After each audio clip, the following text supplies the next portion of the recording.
Welcome friends, एक नई video के साथ मैं प्रोफेसर सीपी भसीन हृदय के अंतःकरण से आपका स्वागत करता हूं। मित्रों, कहा जाता है, भारत में यह कहावत है, पैसा पैसे को खींचता है।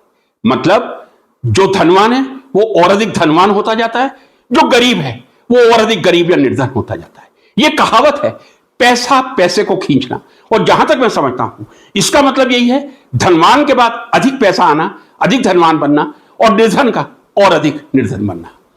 लेकिन क्या आपने कभी सोचा है कि आप जिस किसी स्थिति में हैं, मैं बिल्कुल निम्न वर्ग को माफी चाहूंगा उनसे, लेकिन यदि आप निम्न मध्यम वर्गीय हैं तब भी मैं आपसे यह निवेदन करना चाहूंगा, कृपया वीडियो को सुनने का जरा धैर्य रखिए, हो सकता है आपके लिए लाभप्रद हो। फ्रेंड्स, यह कहा जाता है, आप जो भी ईमानदारी से कमाते हैं, मैं फिर कहूंगा ईमानदारी से, सरकार को ईमानदारी से टैक्स देने के बाद जो कुछ आपकी बचत होती है, आप उस बचत को कहां इन्वेस्ट करते हैं, यह आपके आने वाले भविष्य की जो पीढ़ी है उसके लिए भी लाभप्रद है और आपके बुढ़ापे के लिए भी लाभप्रद है। कहा यह जाता है भारत में, सोना और प्रॉपर्टी मीन्स आइदर लैंड और any other, Bangalore etcetera, land ही शब्द में यूज कर लूं। भारत में कहा जाता है, सोना और जमीन कभी किसी इंसान को धोखा नहीं देती। बात बिल्कुल सत्य है। चलिए ऐसा करता हूं, एक 1993 से 2025 32 वर्षों का लेखा जोखा आपके सामने पेश करता हूं। थोड़ा धैर्य बना रखिए, शायद आपके लिए भी लाभप्रद हो। फ्रेंड्स, यदि 1993 में मैं गोल्ड का भाव देखूं, लगभग 4000 के आसपास होगा, लगभग 4000। 1993 में 2025 आज मैं देख रहा हूं 1,03,000 के आसपास है। कितना गुना वृद्धि आप देख रहे हैं? 4,000 का 40,000 और 1,03,000, 25 टाइम्स, 25 गुना वृद्धि दिख रही है।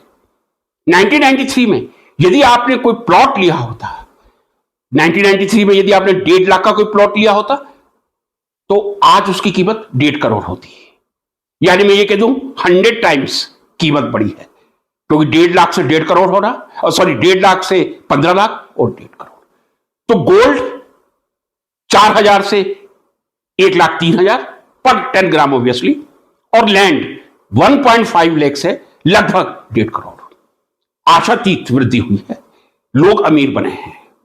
तीसरा ऐसा कौन सा सोर्स है जिससे पैसा कमा सकते हैं, और हर आदमी को आज के जमाने में जागरूक होना आवश्यक है।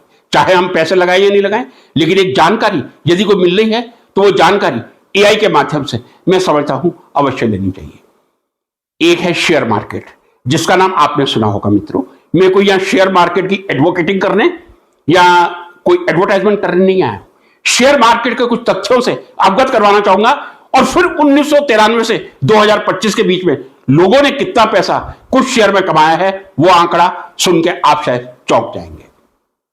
फ्रेंड्स, ये भी जान लें, विश्व का जो सबसे पुराना स्टॉक एक्सचेंज है वो नीदरलैंड में बना था, और उसका एम्स्टर्डम स्टॉक एक्सचेंज के नाम से जाना जाता है। भारत में सबसे पुराना stock exchange BSE, Bombay stock exchange है। केवल भारत का ही नहीं, एशिया का सबसे पुराना है। यदि मैं ये कह दूं कि एम्स्टर्डम में 1602 में प्रथम सबसे पुराने विश्व के स्टॉक एक्सचेंज की स्थापना हुई थी, तो एशिया में 1875 में बॉम्बे स्टॉक एक्सचेंज की स्थापना 1875 में हुई थी।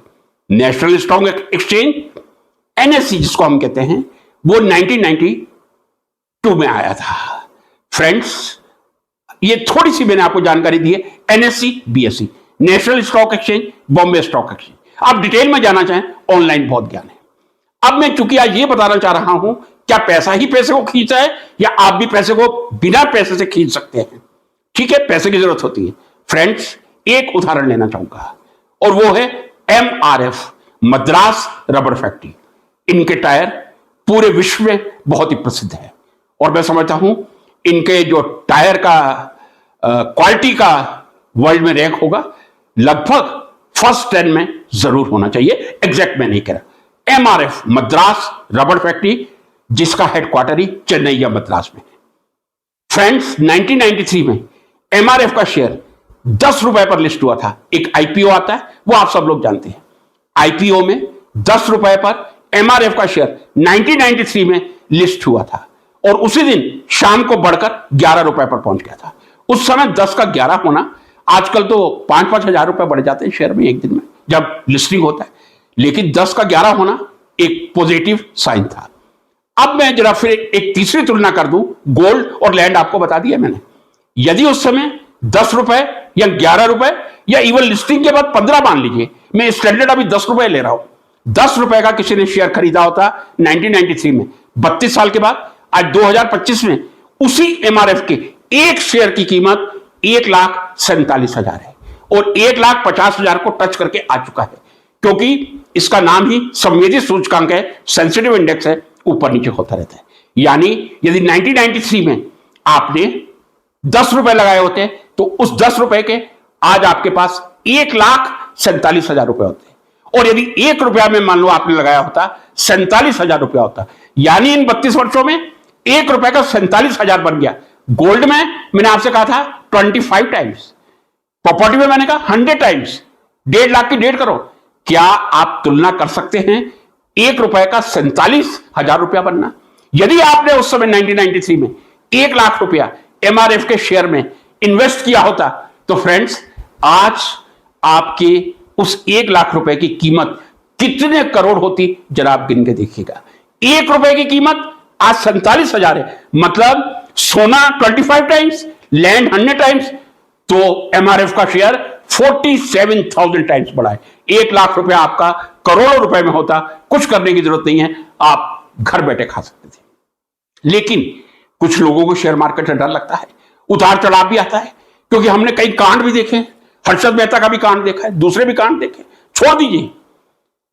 यदि आपको डर लगता है मत आइए, लेकिन आप अपने पैसे का सही इन्वेस्टमेंट तो करिए। मैं कोई फाइनेंशियल एडवाइजर नहीं हूं, रसायन शास्त्र का बहुत छोटा सा विद्यार्थी हूं, लेकिन यदि मैंने अपने जीवन में कुछ प्राप्त किया है, क्या यह मेरी जिम्मेदारी नहीं बनता कि मैं देश की जनता से शेयर करके उनके पैसे में भी वृद्धि करवाऊं? और उसका नाम है म्यूचुअल फंड। म्यूचुअल फंड एक पैसे की ऐसी बचत की स्कीम है मित्रों, इसका दुनिया में कोई मुकाबला नहीं हो सकता। ना तो इसमें बहुत ज्यादा रिस्क है, मैं समझता हूं कोई 1 लाख में से 10 ही अभागे ऐसे व्यक्ति होंगे जो म्यूचुअल फंड में नुकसान उठाते हैं, बाकी फायदा ही मिलता है। मैं अपना उदाहरण दे रहा हूं, 2006 तक मुझे यह मालूम नहीं था म्यूचुअल फंड क्या होता है। 2006 में मैंने थोड़ा सा पैसा इन्वेस्ट किया था और 2021 में जब मुझे आवश्यकता थी मैंने पूरा रिडेम्पशन करवाया था, मेरा 4 गुना या 4 गुने से ज्यादा हो गया था। और उसके बाद जब मेरा पेंशन का पैसा आया, मैंने 2022 दिसंबर में जो इन्वेस्ट किया था, बहुत अच्छा, यदि मैं ये कह दूं कि एब्सोल्यूट रिटर्न 60% दे दिया है तो आप विश्वास करेंगे। XIRR 22% के आसपास है, एब्सोल्यूट में आपको कह दो XIRR के आप झंझट में, यानी जो मैंने पैसा लगाया था उसमें 60% प्रॉफिट म्यूचुअल फंड में मिल चुका है। क्या म्यूचुअल फंड सुरक्षित है या हम पोस्ट ऑफिस की FD में ही फंसे रहेंगे? मैं मानता हूं यदि आप इस स्थिति में हैं, 1 लाख रुपया आपके सेविंग अकाउंट में होना चाहिए। किसी भी समय आप ATM से 20,000 करके प्राप्त कर लें। यदि आप इस कंडीशन में हैं, 10 लाख रुपए की आप FD करवाइए, मींस 11 लाख रुपए आप बैंक में रखिए, मैं कह रहा हूं। लेकिन यदि उसके बाद आपके पास पैसा है, आप अच्छे म्यूचुअल फंड खरीदिएगा, अच्छी रिसर्च कीजिएगा। 2006 में मैं बिल्कुल अनभिज्ञ था, क्योंकि मैं उस समय रसायन शास्त्र के अलावा कुछ जानता ही नहीं था, माफी के साथ कह रहा हूं। लेकिन 2022 में जब मैंने म्यूचुअल फंड खरीदे थे, ऑनलाइन रिसर्च की थी, और उस समय मैं समझता हूं बेहतरीन म्यूचुअल फंड लिए थे। 10 म्यूचुअल फंड में पैसा लगाया था और मैंने आपसे कह दिया कि 60% का रिटर्न अभी 3 साल नहीं हुए मुझे मिल चुका है। कोई मैं म्यूचुअल फंड का एडवर्टाइजमेंट नहीं कर रहा हूं, एक्सचेंज का नहीं कर रहा हूं। पैसा पैसे को खींचता है, यह सही है, लेकिन आप अपने रिस्क जोन से कितना बाहर आते हैं, आप अपने कंफर्ट जोन से कितना बाहर आते हैं, इस पर भी निर्भर करता है।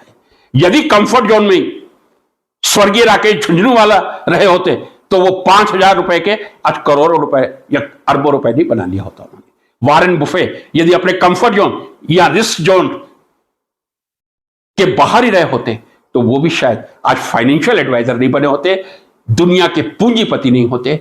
पैसे कहा सही इन्वेस्ट कीजिए, यह बात सही है। गोल्ड ने बहुत रिटर्न दिया है, लैंड ने बहुत रिटर्न दिया है, और यह भी बात सही है कि शेयर मार्केट में यदि 1 रुपए का 47,000 ₹10 का 1,47,000 32 सालों में बन सकता है। तो आप सोचिए कितने करोड़पति बने होंगे।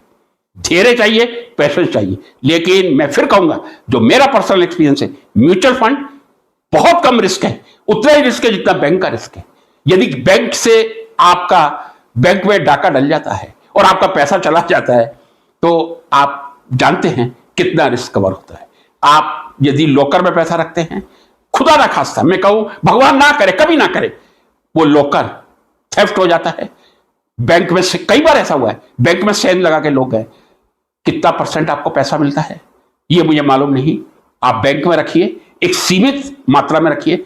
म्यूचुअल फंड में आप जितना बैंक में 5 साल में ग्रो करेंगे, मैं कह दूं 10 साल में जितना ग्रो करेंगे, शायद आप म्यूचुअल फंड में 2 या 3 साल में कर लें। आप अपार धनवान बने, स्वस्थ रहें, खुश रहें, प्रसन्न रहें। एक छोटी सी ये मैंने अपने जीवन की यात्रा आपका, ये कह दूं संस्मरण अपने जीवन का आपके सामने पेश किया था। पसंद आया हो लाइक कर दीजिएगा।